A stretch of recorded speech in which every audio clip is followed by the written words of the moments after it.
there was no doubt there was a reverence held for Drazen. Obviously, in death, there's a reverence held for Drazen, but it was held for him when he was alive as well, and I think that's pretty special. And you are in Australia right now. You're talking NBA basketball. You're talking great teams. You're talking great individual players. Takes it off, and there's number 23, and of course Johnny goes nuts. So I'm getting goosebumps thinking about it now. I just tried to go out there and play my game. I have no idea what you're talking about, Adam. I don't like anybody. I'm not a people person. Strand, you made the pass, yes. Christian, can you catch the ball? Yes. All the stars were aligned and all the muscles fired at the right time, and I was able to get off the ground and throw one down. I was saving that as a surprise for you. And now, introducing your host for In All Airness, Adam Ryan. Welcome to episode 24. Thanks for joining me. My website, inallairness.com. Just add a / and the episode number to view show notes. I encourage you to interact with the show. Please visit facebook.com /inallairness. You can add your like to the page, suggest topics for future episodes, or guests that you'd like to hear from. You can leave voicemail comments on either of those two sites. Please subscribe to my show on iTunes, or you can simply add my RSS feed. Just check out the right-hand sidebar of my website. You can hear the show on Stitcher, Player FM, and other podcatchers. Follow me on Twitter at inallairness. I'd like to thank Howzito, aka Adam, and also 6rings23, which is a fantastic username, aka Dean, for their written iTunes reviews. The show currently has 12 5-star ratings on the Australian iTunes store, which is just great, so thank you very much for that. If you add a review, I'd love to mention your name on future episodes. By choosing to rate and review my show, it's the ultimate assist to me because it helps me to reach a wider audience, so thanks again for those that do that. On this episode, I'm joined by a good friend of mine, Todd Spear. We talk about the amazing life of Drazen Petrovic, tragically cut short 20 years ago, this June 7th, 2013. Todd has written a soon-to-be-released book all about Drazen's life. Please keep a close eye on his Twitter timeline, at Todd Spear 35, and he can spell Spear S-P-E-H-R. He's tweeting facts and anecdotes about Drazen, plus he'll announce specifics about the release of his book. If you enjoy this special episode of my show, I'd love for you to share it with your basketball-loving friends. Now, on to the show. I'd like to welcome back to the show today a good mate of mine, Todd Spear. How are you, mate? I'm good, Adam. How are you? Very well, thank you. Thanks for joining me today. We've got a really good episode ahead. I'm sure this is going to be a great conversation. We're going to be talking exclusively about Drazen Petrovic, and depending on when people are listening to this recording, it's almost 20 years to the day since Drazen sadly passed away. He died in a car accident on June the 7th, 1993. So we're going to be focusing on the life of Drazen Petrovic, and I thought there's no better person to speak to than yourself in relation to this because of your involvement in having written a book that will be soon hopefully out published in the world. Can you perhaps just even talk a little bit about researching Drazen and how the idea for the book even first came about? It's funny, I've thought about it often, and I don't actually know the answer myself, Adam. You know, Drazen was a guy that was a star player when I was young, when I was first learning the game, first appreciating the game. Obviously, I remembered when he passed away. It was, as I'm sure you do as well, the summer of 93. It was a very, very big deal. As time's gone on, I think I've come to realise that the thing that attracted me to Drazen or Drazen's story was the mythology that comes with these guys. Like, I consider he and Sabonis to be these guys we don't know enough about. You know, these stories that you hear, these guys coming from Europe, we know the basics about them. You hear stories, they get exaggerated.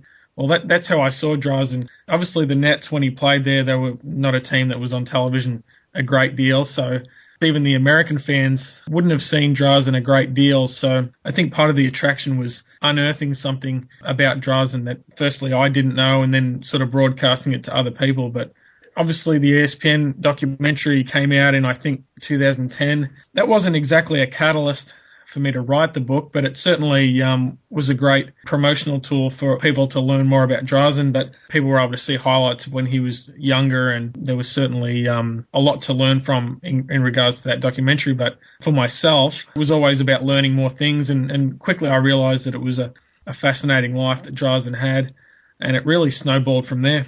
Yep, now we'll likely talk about that documentary you're referring to. It's Once Brothers. That was produced by ESPN as part of the 30 for 30 series. and it focuses on the friendship that fractured between Vladi Divac and Drazen Petrovic after the civil war outbreak back in the former Yugoslavia. So we'll certainly touch on that a bit later on. Going back a little bit, let's just quickly talk about a few basic facts and figures. Drazen was born in October 1964 in Croatia, and he died on June the 7th, 1993, just 2 days before the 1993 NBA Finals was to get underway as well. And it was a huge story. Yeah, sadly, he died in a car accident in Germany. As you were saying, a lot of people would probably be familiar with his NBA exploits, but not a lot of people, unless they're obviously in Europe and have followed his career back in that time. Not really many people know a whole lot about him. I consider myself a pretty knowledgeable fan of the NBA for sure, and I can talk about Drazen quite comfortably in his NBA days, but I've got next to no idea about all the things that happened back in his European days, aside from what I've seen myself on the Once Brothers doco and a few articles I've read here and there. So we're going to try and touch on a few things to do with that as well. But he's referred to in numerous articles that I've read as either baby star or basketball Mozart. In another area as well, I saw him referred to as brazen Drazen. Yeah, the one that I have the most affection for, without doubt, is Mozart, the Mozart of basketball. And it was actually a nickname that was given to him by an Italian journalist named Enrico Campagna.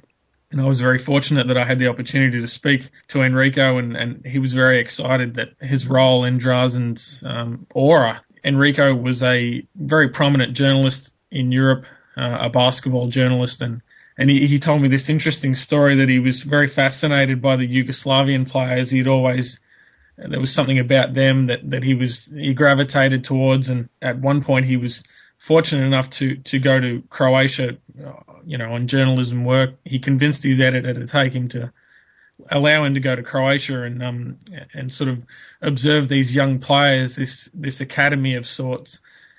And it was at that point that he first discovered Drazen, and he spoke to Bizerka, who was Drazen's mother, and she sort of told him, this boy, he had a hip condition that he was born with. It was a subluxation of the hips, so Drazen's hips at birth were not aligned properly, and doctors all the way up to the age of 12 thought that he was going to have difficulty if he sort of maintained these athletic pursuits. But Bizerka Petrovic, who, by the way, was a driving force behind Drazen, pushing him to push himself, she sort of told Enrico Campagna, this boy is special. Even this hip condition couldn't stop him. Enrico followed Drazen. He watched him grow in the European game, and Drazen, I'll use the term professional very loosely because they were not paid, the Yugoslavian players, but Drazen joined the professional league at the age of 15 in Šibenik, his town of birth, and he played for a team called Šibenka. So Drazen made his way up, and it was in 1985, around Christmas time, when Drazen was playing for Cibona, that Enrico saw Drazen play up close again, and this is sort of at the height of his rise to fame in Europe. Mm-hmm. And Enrico saw Drazen's flash. It was like this blend of flash and fundamentals, and Drazen sort of had this famous work ethic, not unlike, say, in our terms, I guess it'd be like Don Bradman practicing his batting with a stump and a golf ball. These creative ways to sort of find greatness as you practice and get better. Well, Drazen sort of had that story attached to him, and Enrico Campagna was watching Drazen play and just fascinated by how unusual and how special he was. And yeah, the Mozart nickname came from that. The prodigy turning into something extraordinary. The Mozart nickname was born, and that story I expand on in the book. I actually open the book with that particular anecdote, but a nickname like Mozart adds to the mythology that I was speaking about earlier. You hear it and you think you don't need to see Drazen to sort of know that he was special. For good measure, Drazen loved the nickname. He had a cafe in Zagreb that he called Amadeus, which was Mozart's middle name. And so he totally bought into it. He loved it. A nickname like that is shot him to fame in Europe. I love that already. I've already learnt more in about 5 minutes about Drazen than I knew previously. So you're dropping knowledge straight off the bat, mate, which is great. Another thing that I've read in researching for our conversation today was the comparisons that were made between Drazen and Pistol Pete Maravich. Yeah, that was something that I think the American writers used to sort of articulate Drazen back to the American readers. I sort of get back to that point of being able to see Drazen play.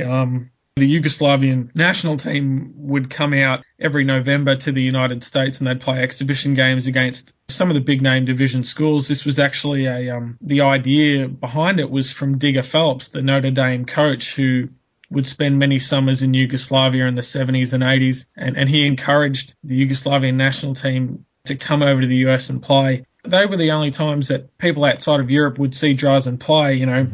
Obviously the Olympics and the World Championships would be other opportunities, but, those games sort of weren't on television. So when describing Drazen to the American reader, Maravic's name was brought up. There are some similarities. There's absolutely no doubt, all the way down to the child prodigy, the obsession, narrow focus of just devotion to the game. Absolutely, there is a very solid comparison there. Even the flash, Drazen was different to Marovic in that he sort of outgrew that flash. As I'm sure you remember, Adam, Portland and New Jersey, there was not as much of that Showtime approach to the game. But when he played in Europe, Drazen never hesitated to take up the opportunity of jumping in the air, throwing the ball between his legs.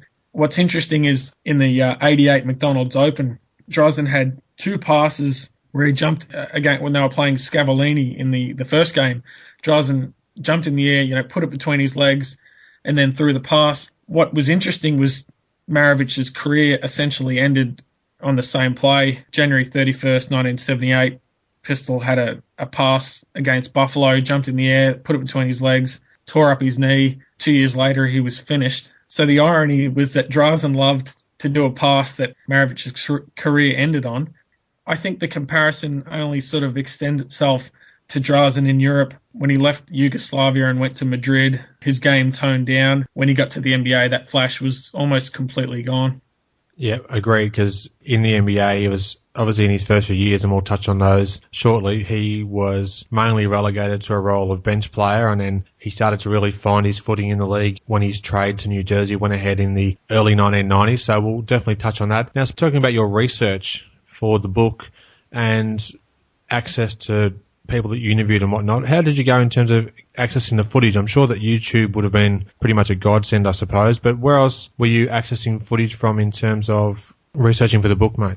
Drazen has this following, this extremely devoted following, and obviously the internet is a beautiful place that you can access absolutely anything. So there were a lot of European games that I was able to access. The earliest game that I found was a 1982 game in the Korać Cup, which featured Drazen, and he was this was at the end of the 1982 season, so he was only 17 years old, and he had this mop of hair, and it was black and white footage, but I'm the type of person that if I want to be a good writer, I need to see a lot of footage. I find that it's just absolutely essential. So I was lucky enough people were taping games in Yugoslavia and Croatia, and that they were sort of sharing these broadcasts online. There was another instance where I contacted the University of Notre Dame, and Drazen has sort of an interesting history with that university. He heavily considered going there in the fall of 1984. And they recruited him hard for 2 years, and there's obviously a deeper story there, which I elaborate on in the book, but the university itself had a recording of an exhibition game from 1983, and Drazen had 24 points and 7 assists, and I was absolutely thoroughly impressed with how controlled he played that game. Notre Dame played with a lot of pressure, and not all the Yugoslavian players were handling that pressure very well, but you look at Drazen and he'd just turned 19 and he was handling their pressure. He was really controlling the game. So I was fortunate enough that I was able to see that broadcast. But plenty of people in Spain were taping his Madrid games. So, I was very lucky that for the period of the 80s where Drazen sort of came of age, there was a lot of footage available. And I'd hate to think how many films I watched, but I couldn't have written the book without him. It's pretty simple to say. A good little insight there into the backstory. I like to know that sort of stuff as well. Now, you do mention that Digger Phelps had many links to Yugoslavia, having had visits there and whatnot. And Petrovic actually, from what I read, he actually did commit to going to Notre Dame to play for the Fighting Irish in 1984, but he never left Yugoslavia. As I mentioned, Phelps was pretty active in Yugoslavia during the off-season, the college off-season. He would go and do clinics, and I was fortunate enough to speak to a gentleman named Faruk Kolenovic, who was Drazen's coach at Šibenka in the 81-82 season, and the gentleman's memory was absolutely immaculate. was able to break it down in detail, how Phelps came to first see Drazen. He was doing a clinic, in Drazen's hometown. This is a small town on the Adriatic Sea. It's, not a huge place. So for Digger Phelps to sort of stumble onto this gem that Drazen was pretty unique. And I spoke with Digger, and he was insistent that from the first moment he saw Drazen, he felt that he could be a very good college player. Drazen signed a letter of intent just minutes after an exhibition game at Notre Dame. He pretty much went from the floor down to the coach's office and signed a letter of intent for the 84-85 season. So the plan was that if he was going to attend college, it was going to be after the LA Olympics in 84.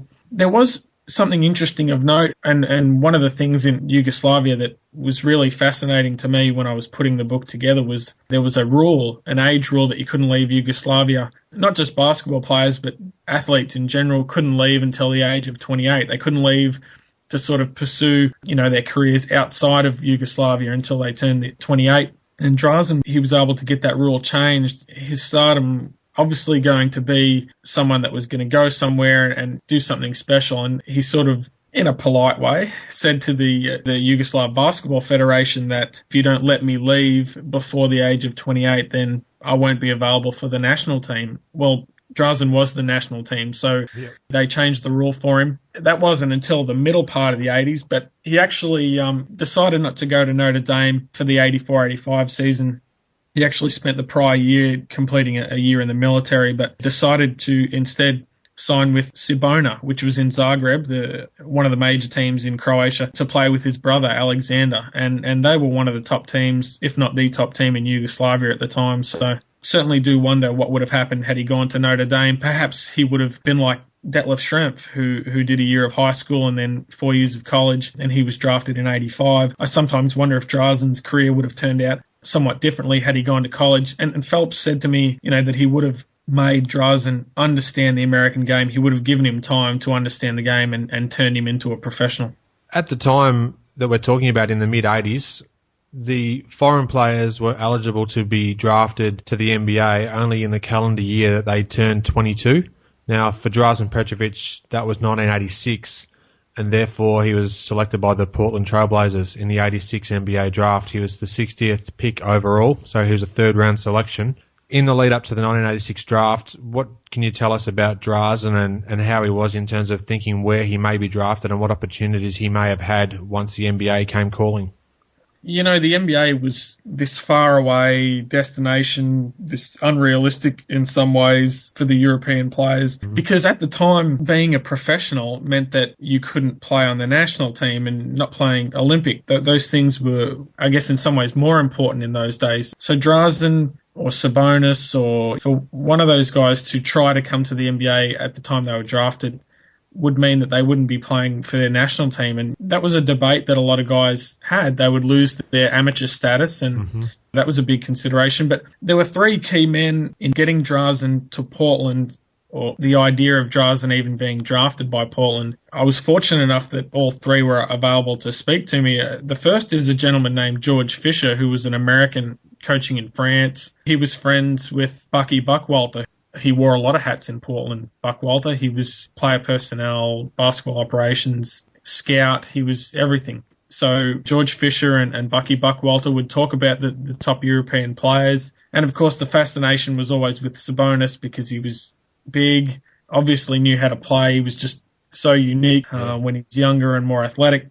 But whenever the conversations would change, they would move to Drazen, and Drazen was the best offensive player in Europe.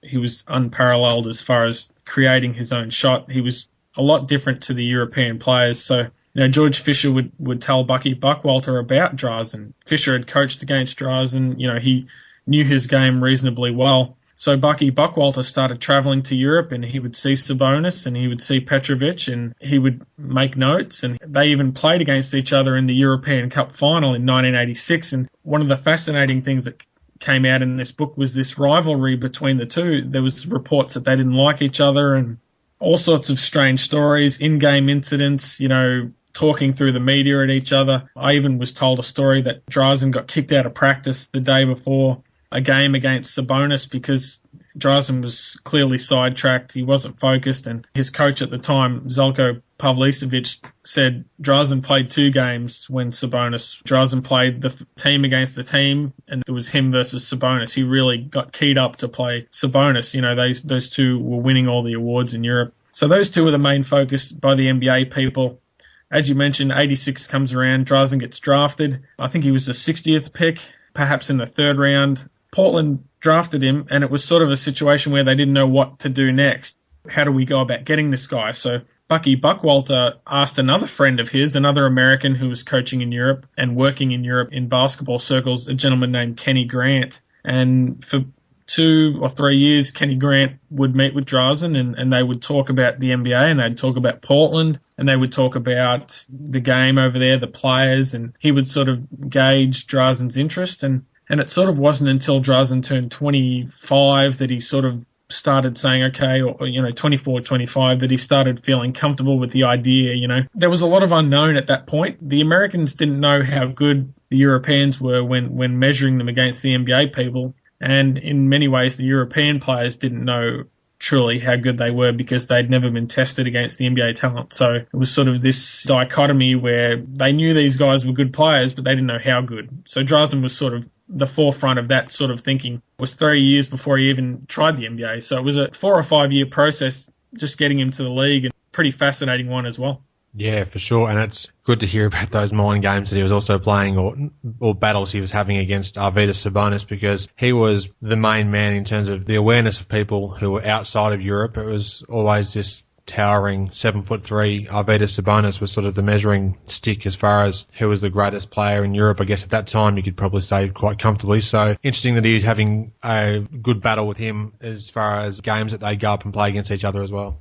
Yeah, well, just a fantastic story that I was told by Bucky Buckwalter was obviously he drafted Sabonis in 86, as well as Drazen, and I think there was one Sports Illustrated writer that called it the joke of the continent, that those two were drafted to the same team because of this dislike for each other. But Bucky Buckwalter went to the 88 Olympics in Seoul, and the gold medal game was the Soviets versus the Yugoslavs and Sabonis versus Petrovic. And after the game, players were getting drug tested randomly. Well, as it turned out, Sabonis and Drazen were being drug tested in the same room, so they were both providing samples. Well, anyway, Drazen was having a difficult time providing a sample, and it was just he and Sabonis in the room there with the tester. And so Sabonis told one of the officials, go get us a 6-pack of beer. And anyway, 2 hours later, they came out of the room, arms over each other, best of friends. So Buckwalter was scared that, there was going to be a fight between the two, but they came out and they were all smiles. And yeah, so as far as I know, maybe it was blown up, but that was a nice little sidebar to their rivalry. It's a good story to hear, that one. I like that one. Now, you were speaking about how many years it may have taken for Petrovic to actually end up playing for the Trailblazers, and his first season with them was the 89-90 season, so he was a rookie in the year that the Blazers made it to the NBA Finals against the Pistons in 1990. He played 77 games in that first season, but he didn't start any, of course, came off the bench in all those games, and the Blazers made it all the way to the NBA Finals, losing out to the Detroit Pistons. But what sort of background do you have about his first season in the NBA, mate? From what I understand, Adam, it was the most difficult period of Drazen's life. He was fulfilling a dream by playing in the NBA. They were able to pick up broadcasts of NBA games from the Italian television networks that they were able to get in Croatia, and he dreamed of the NBA. He'd made it his goal to sort of reach the top level. Drazen sort of had this belief that if you put the hard work in, a certain order of events will follow afterwards. He'd put the hard work in to get to Portland, but when those next few things didn't happen for him, it was a difficult period of time for him. I was fortunate that I was able to speak to teammates and friends and sort of people that were around him during that period of his life. And, he would call people. I know Divac spoke about it in the documentary, how often they would talk, but it wasn't just Divac that Drazen would sort of rely on. He called Stojko Vrankovic, he called Dino Raja, he would talk obviously to his family. He never lost that belief. It was more a disappointment that he wasn't playing, and yet his confidence was able to stand up, and he never lost that faith. I think it's always amusing that Drazen believed he should have been playing more on a team that had 2 All-Stars. I think that tells you a lot about Drazen's confidence. Obviously at that point in time, though no one knew it yet, including Drazen, his body and his game needed to change for him to be successful. He wasn't going to be the player in the NBA that he was in Europe. A lot less dribbling, a lot more stand-up, spot-up shooting was how he was going to survive, and that's what he did in New Jersey. But we'll talk about it a little bit later. But his body completely changed. If you look at him in Portland and then look at him in New Jersey, he had a completely different body. So I think Drazen, I think it was a necessary step for him. I think it was a necessary, not failure, but it was a necessary difficult period because it showed him what he needed to do to sort of be successful. But by and large, it was a very difficult time for him. Yeah, very true. And in the 89-90 season, his high score for the season was 24 points, and he ended up averaging 7.6 points a game, along with 1.5 assists per contest in those 77 games played for the regular season. So just a bit of blatant self-promotion here for a moment. I did speak with Cliff Robinson, who was obviously on the Portland Trailblazers. That was his rookie season as well, 1990. Yep. So people wanted to check out an interview I had with Uncle Cliffy. Check out inallanders.com/6, the number 6. You'll be able to hear me chat with Cliff Robinson, and we talk about that rookie season, which was 1990. So that could be an interesting contrast to at least have a listen to how he found his rookie season compared to what we're talking about now with Drazen. Moving on, mate, he had another full season with the Blazers. He played with them throughout 1991. He played 61 games.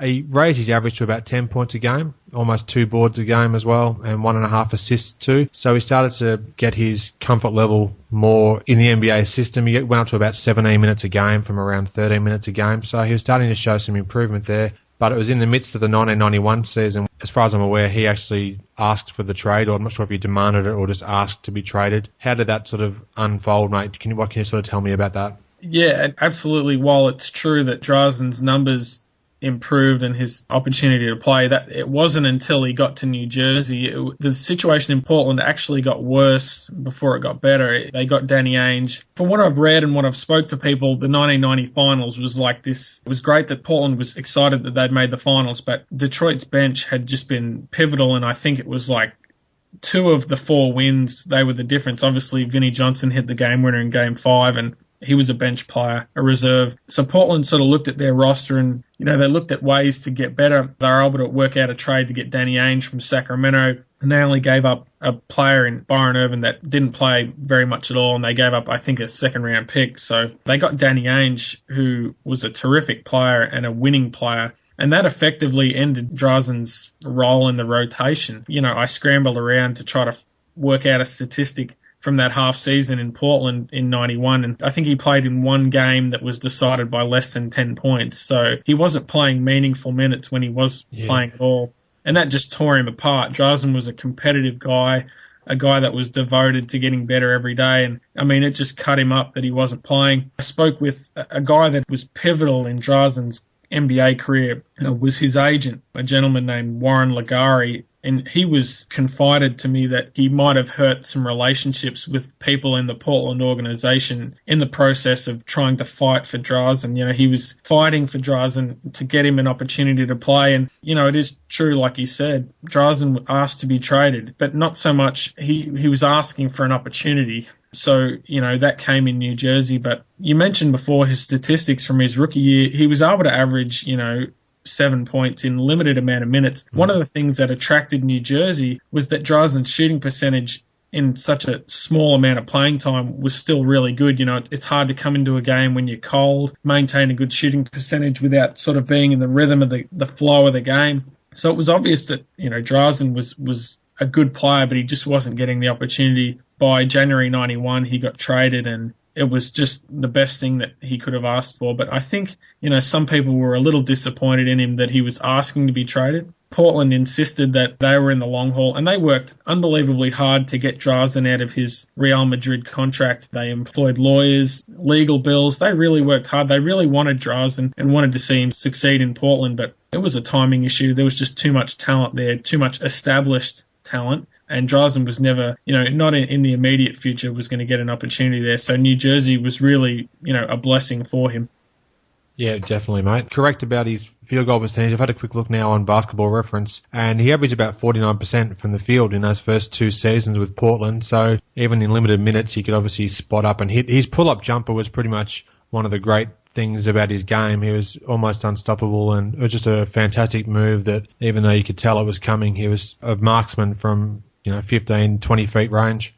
Yeah, and that was the constant. If you look at, say, European Drazen and NBA Drazen, was the jump shot. You want him to be among the great shooters of all time. There's not enough sample there justify putting him in there, but I mean, I've watched a lot of film on Drazen, and he's truly one of the greatest shooters I've ever seen. He could shoot off the dribble, but he could, like you said, the put up, the spot up jump shot. It wasn't natural for him to be a catch and shoot shooter. He'd always created for himself in Europe, but when he got to the NBA, he sort of, just forget who told me now, but I think Terry Porter helped him a little bit learning to use screens, and that was sort of a pivotal thing for Drazen, and he became a great spot-up shooter, and he became the best spot-up shooter in the league for sure. So he went from being a dribble, creating his own shot, to a spot-up shooter. So he could do it any way that you could shoot it, he could do it.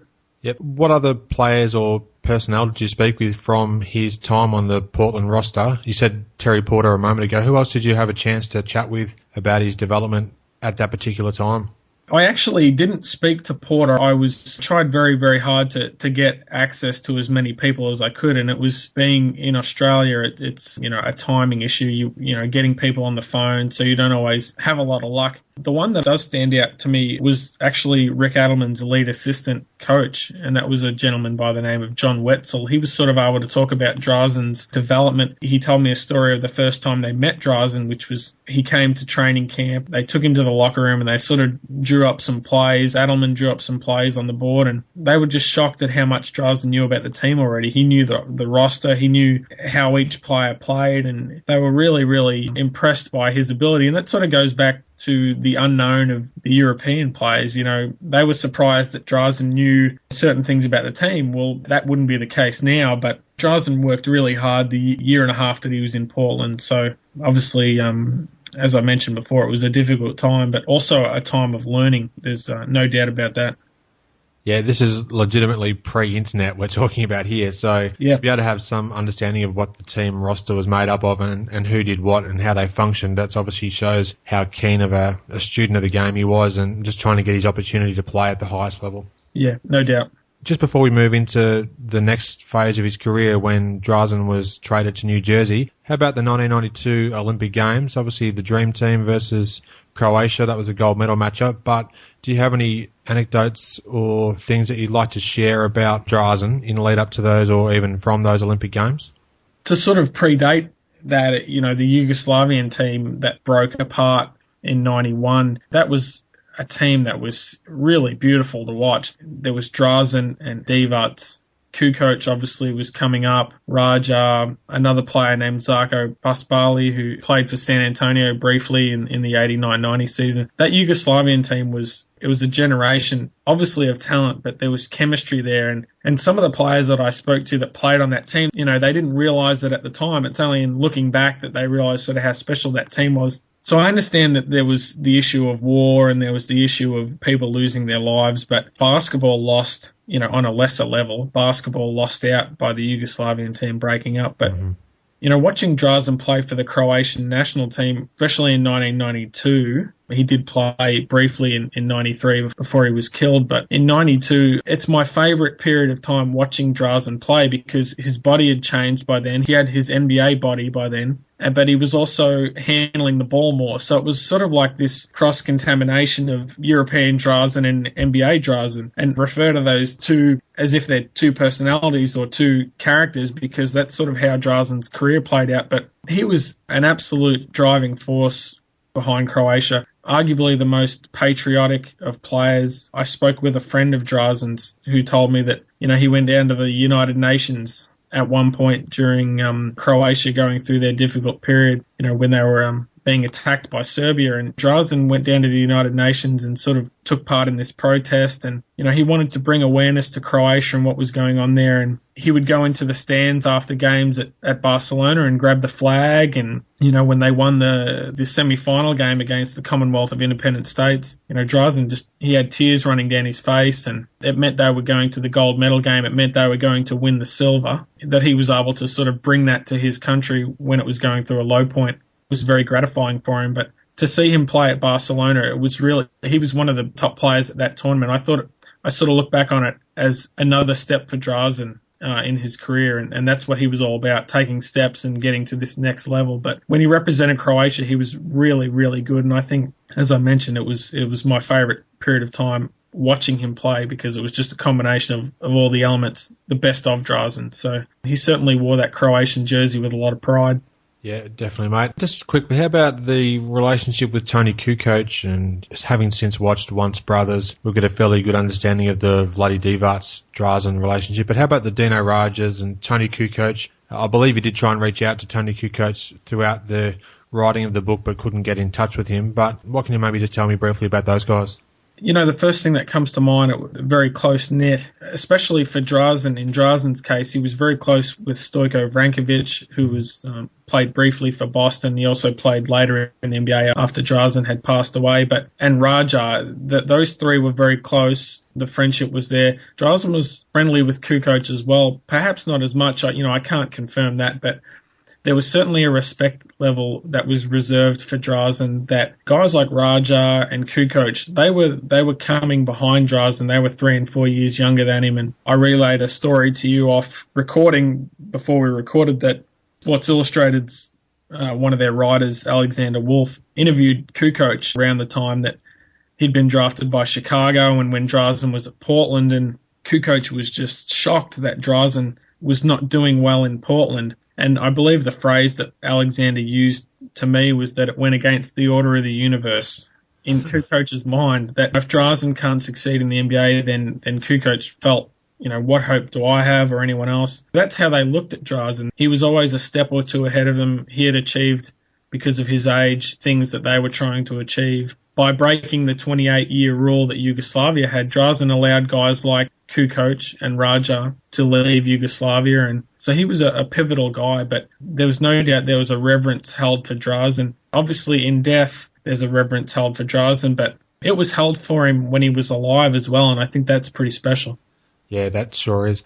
We talked about how in January of 91, the Blazers traded Drazen away to New Jersey. So he played the final 43 games of the season with the Nets, and he averaged close to 13 points and 2 rebounds a game in that time, while shooting 50% from the field. And then he had 2 full seasons with the Nets. It was the 91-92 and 92-93 seasons, and he did average above 50% from the field throughout that time, whilst averaging almost 21 points a game in that first season with the Nets, and then over 22 points a game in the 93 season. So he was very unlucky not really to make an all-star team too. That's very true, especially in 1993. But, what was the pivotal turning point for Drazen was the summer of 1991. For various reasons, he decided not to play for Yugoslavia at the 1991 European Championships. That decision wasn't based solely on basketball. It was about bigger issues, obviously, but he used that summer to stay in the United States, and the strength and conditioning coach, Rich Delatry, Ian Drazen became inseparable that summer, and every day, upwards of 6 hours.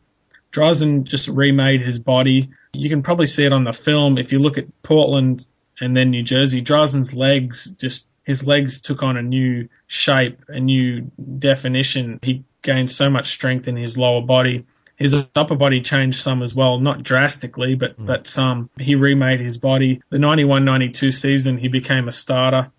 Bill Fitch told me about this fascination that they had with Drazen when he first came. Well, it was sort of like he was a project for them, for a guy like Bill Fitch, and Drazen really came of age for the 91-92 season. He became a 20-point scorer, which the first European to do that.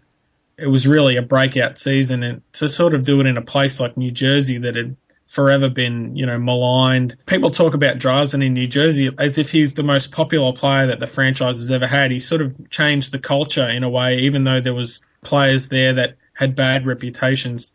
Drazen was sort of like this shining light, and it was really just like Portland was bad timing. The timing in New Jersey was perfect for Drazen to break out, and he did just that. 20 points a game in 92 and upped it to 23 in the 93 season, or 22 and a half, thereabouts. And in 1992, he played all 82 games in the regular season as well, so obviously a very durable player, which certainly makes sense given that he did build up. He put on about 20 pounds, I think, is what I read as well, so you can definitely tell in the pictures or even the footage when he was with the Blazers or as a European player, and then his latter stages of the NBA career, he was certainly a different guy altogether in terms of build. Yeah, and it was necessary. I mean, he wasn't going to survive in the NBA with the body that he came with from Europe.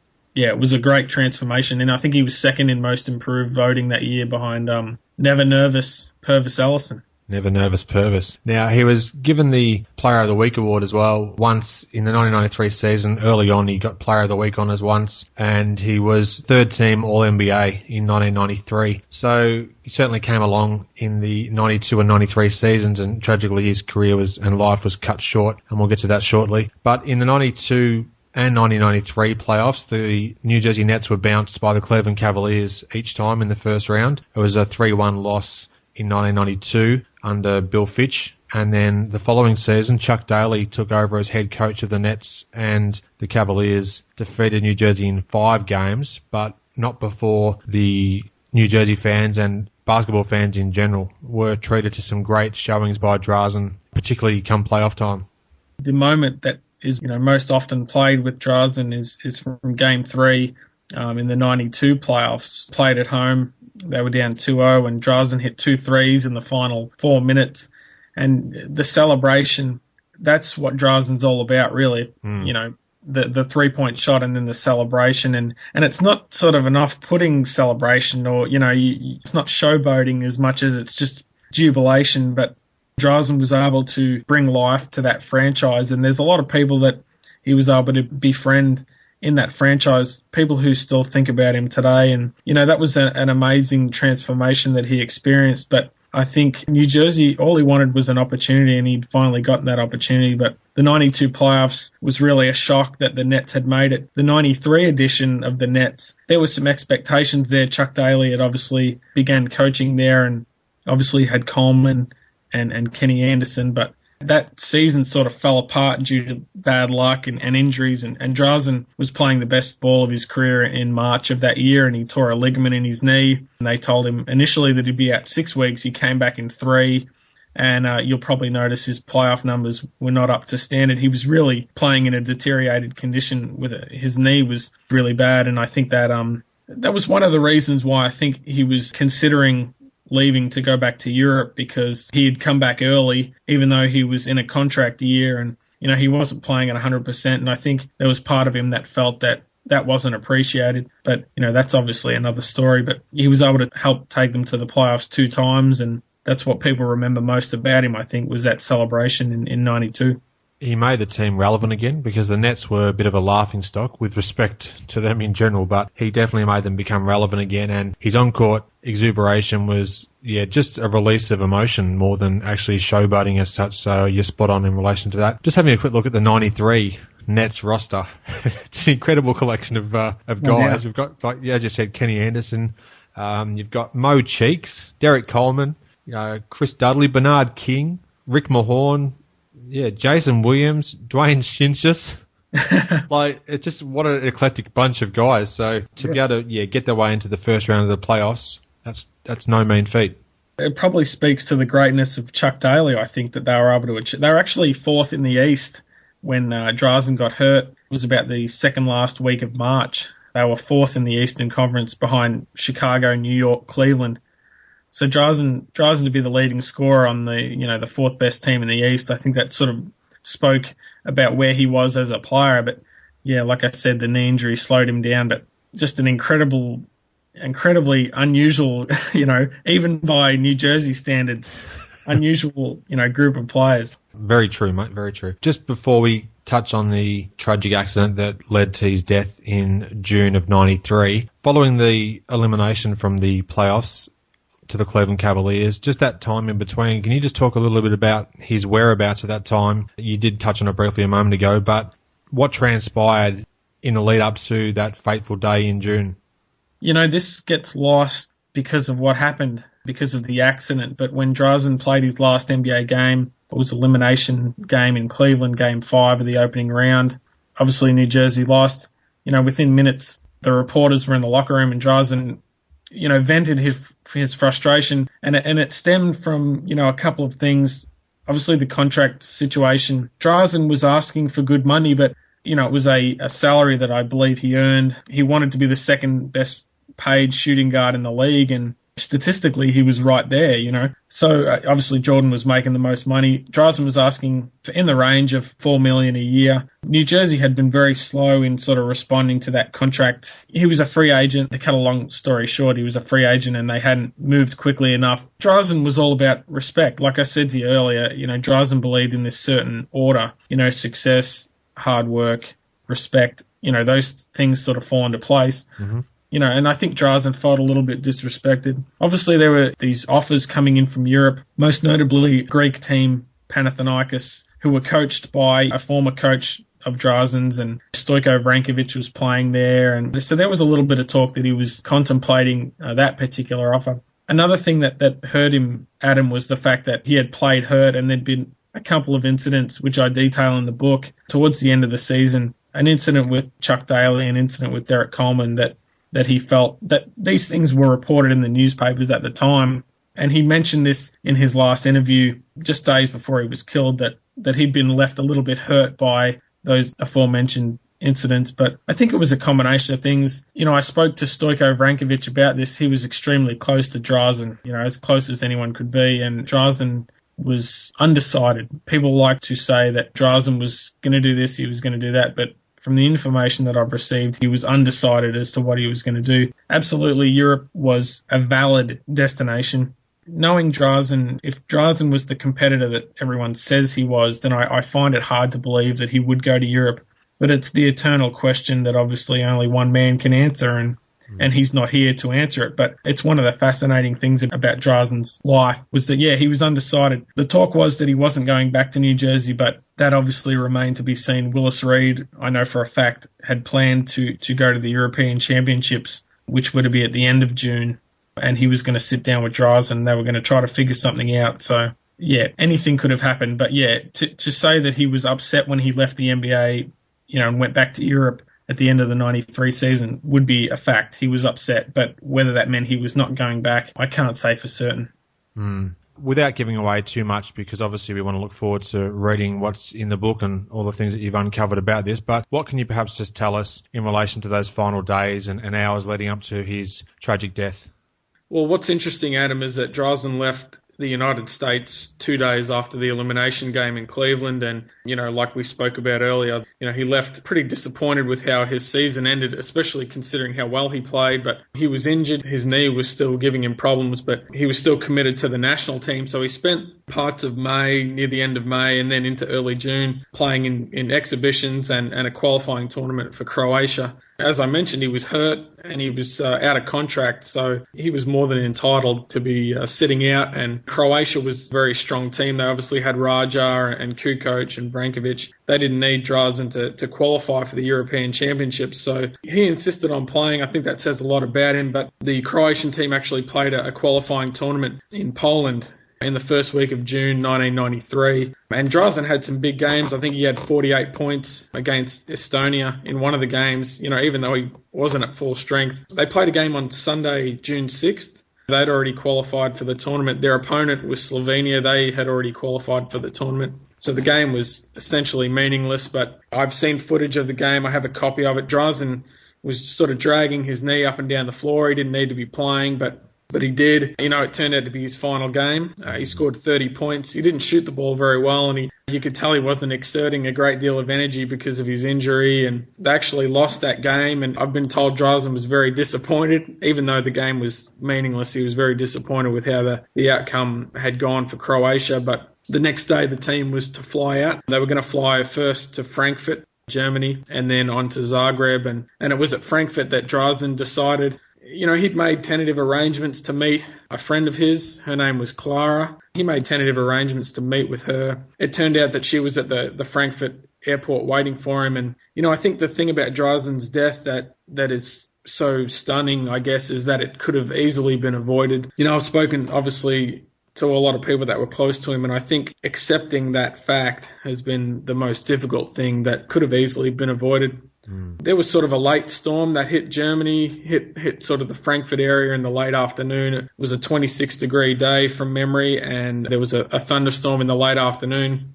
Drazen said goodbye to his teammates at the airport, and he was going to be in Zagreb in a couple of days to meet up with them. I think they had 2 days off before another practice was to start. So Drazen was so determined and so focused on his basketball career to give himself some time for his social life and time outside of basketball.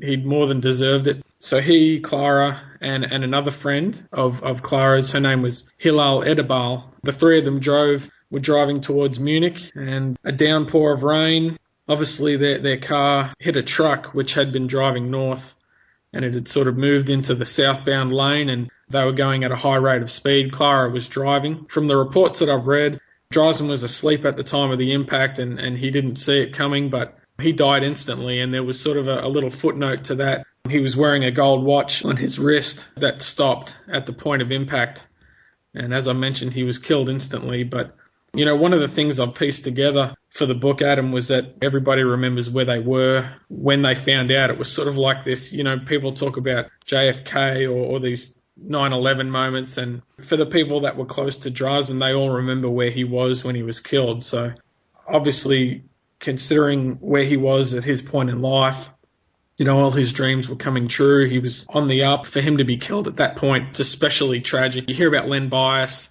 He sort of died before his career was getting ready to start. You hear about Maravich. His career had already ended. Different. Drazen was at his peak.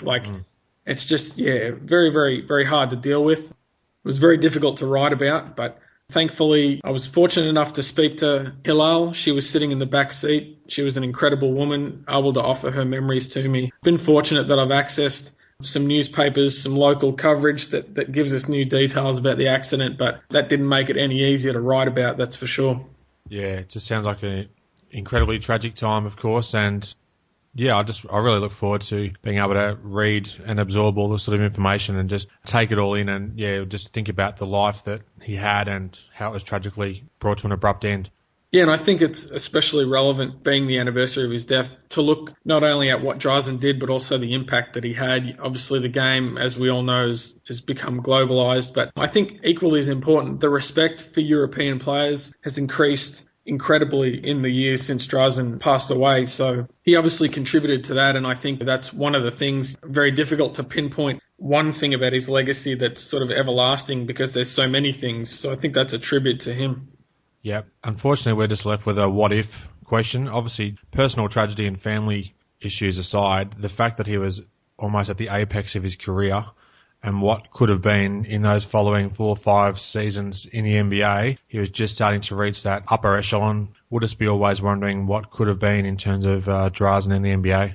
Yeah, absolutely. And like I mentioned, that's one of the cruel things about the accident itself and the timing. But just while we're talking about it, very important to note that the Petrovic family have been incredible as far as pushing Drazen's legacy and making sure that his contribution to the sport has not been forgotten. His mother especially has been at the forefront. There's a museum in Zagreb and there's 2 statues in Croatia that immortalize him. He's one of 3 athletes who have a memorial or statue at the Olympic headquarters in Switzerland, which is incredible. So Drazen's legacy is very safe, and as you mentioned, the what-if game, we can only speculate as to where his career was going, but based on what we know, it was continuing upwards. So, yeah, very difficult. Yep, he was on the up and up for sure. Well, thanks very much, mate, for chatting. I know, friendship aside, I've really enjoyed hearing this story and what you've learnt in your research about doing the book, and I am very excited to read it when it does come out. So congratulations on all that you've achieved in relation to that, and thanks for joining me on the show today. Thanks for having me, Adam, and thanks for your support. Obviously, you've known about the project for quite a while, and publishing details will be coming soon, so you guys can keep track of that on Twitter, Todd Spear 35. There'll also be a webpage released soon, especially on the 7th. I'll be tweeting about Drazen and obviously a great legacy that he has and a great story, and yeah, I'm honoured to be able to tell it, so I appreciate you giving me the opportunity. You're welcome, mate. Most welcome. Definitely keep in touch with Todd's Twitter handle. There'll be some interesting bits and pieces that will be uploaded right around that anniversary date. So that's all we can sort of say at this stage. So thanks again, Todd, and we'll be speaking again in terms of some future episodes of the show in the near future, no doubt. Sounds good, Adam. Thanks for having me again, mate. Thanks, mate. Thanks for listening. I hope you enjoyed the show and share my web address with your friends and colleagues, inallairness.com. Check out the podcast archive for plenty more episodes with high-profile guests. Follow me on Twitter at InAllAirness. Please visit the show's social hub, facebook.com/InAllAirness. Join me next time for another edition of the show.